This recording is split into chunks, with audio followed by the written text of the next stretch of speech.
direto aqui da USP, né, no primeiro Congresso Brasileiro de Futebol Americano, com o Carlos Coppi Júnior.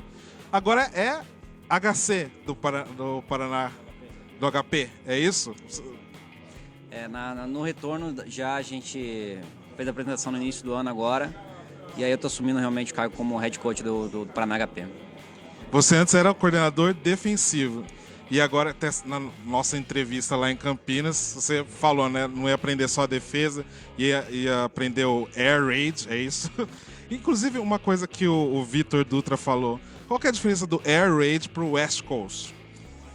Na verdade, o West Coast, ele nasceu um pouco antes do Air Raid. E o Air Raid, no processo de desenvolvimento, de criação dele, ele utilizou vários conceitos do West Coast. Mas o Air Raid, eu analiso que ele é de uma forma mais simplista, na verdade, que o West Coast. O Air Raid ele utiliza muito o up-tempo, coisa que o West Coast não necessariamente utiliza. Na verdade, fica bem complexo o West Coast utilizar o up-tempo.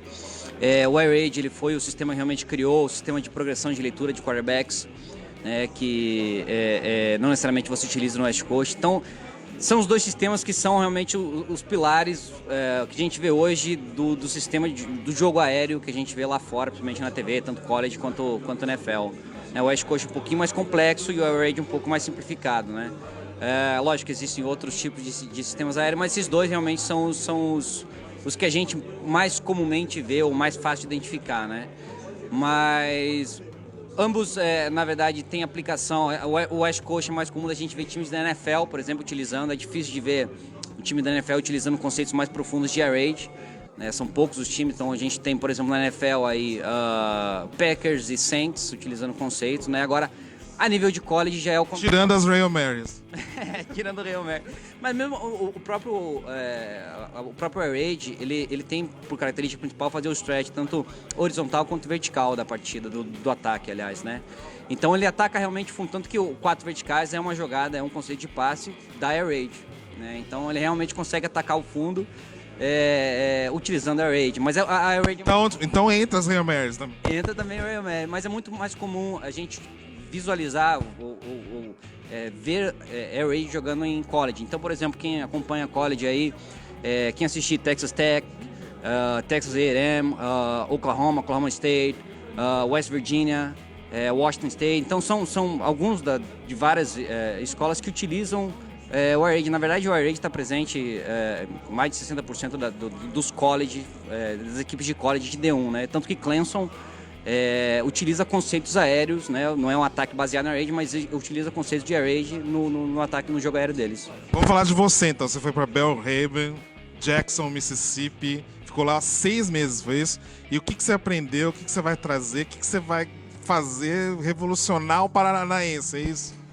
Na verdade foram 4 meses e meio, né, que eu fiquei lá em Jackson realmente, então eu peguei toda a questão de preparação de plano de instalação deles, que foi o Fall Camp, e que é onde eles instalaram realmente boa parte do jogo que eles executaram durante a temporada. Eu acompanhei toda a temporada, né, e o início de uma pós-temporada que foi realmente muito, muito breve para mim lá, que logo em seguida eu saí de Jackson, né. Mas o Air Raid ele já é utilizado conceitualmente algumas partes dele aqui no Brasil por alguns coaches. Então hoje a gente viu, por exemplo, aqui no primeiro dia do congresso, né, a gente viu o coach Vitor do Luz Alliance falando sobre conceitos de passe, e boa parte dos conceitos de passe que ele mostrou até ali realmente são coisas que nasceram do Air Raid, que são fruto do Air Raid. Mas o Air Raid, como um sistema de forma geral, a gente vê diferentes variações de Air Raid, mas ele de forma geral ele utiliza não apenas o conceito de passe, mas, por exemplo, o up-tempo é uma marca que tem que ser realmente presente, né, para caracterizar, esse ataque ele é Air Raid, então precisa realmente do up-tempo, senão ele é um ataque que utiliza conceitos de Air Raid, né? Então a gente vai tentar trazer para o Brasil, eu pessoalmente vou tentar utilizar no HP, no Brasil, pensando na parte ofensiva, realmente mais a parte, mais os conceitos de origem do Air Raid, mais aquela coisa fundamental. Então, eu quero me aproximar muito do que o Washington, Oklahoma, Texas Tech demonstram, o West Virginia demonstra, né, que é realmente um jogo aéreo bem fiel, que é o Air Raid com o up-tempo rodando por trás, e é uma coisa que não é comum aqui. E pegando uma coisa da palestra do Amadeu, o fato de você, tá lá no HP desde que existe HP. Facilita essa transmissão do conhecimento, né? Porque eu acho que esse talvez seja o maior desafio. Você agora tem um conhecimento maior do que você já tinha e o desafio é passar para os jogadores.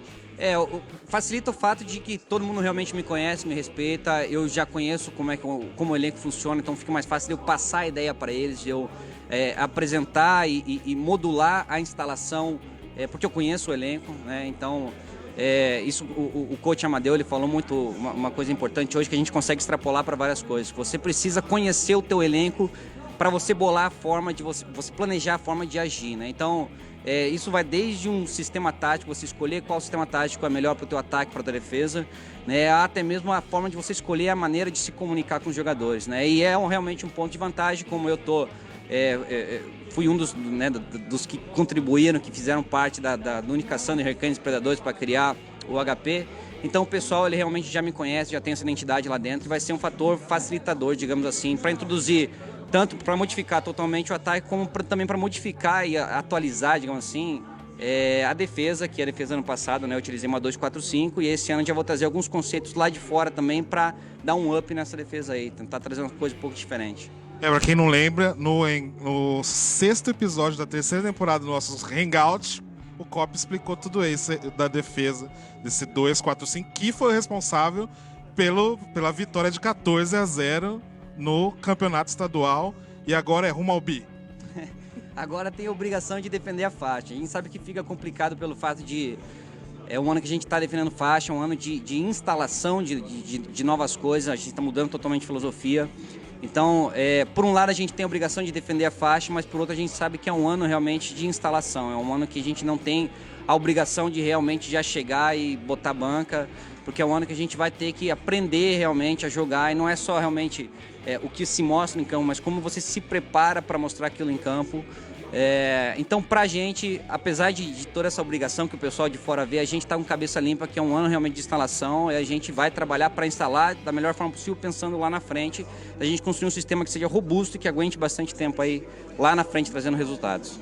Legal, o HP para mim é um dos que, né, tá aí na vanguarda, fazendo um trabalho de base e que o Cop também se arriscou aí nessa loucura de, né, você renunciou coisa, na nossa outra entrevista a gente estava falando disso, para poder obter esse conhecimento e agora passar a implementar e fazer tudo isso que ele está fazendo. Então, é um time aí que a gente não vai ver sumir de uma hora para outra, vai ter décadas de vida para a HP e um dos responsáveis pelo fortalecimento do futebol americano no Brasil. Então, valeu, Cop, Vitor Francisco e o Carlos Cop aqui do Paraná HP no primeiro Congresso Brasileiro de Futebol Americano para o Salão Oval.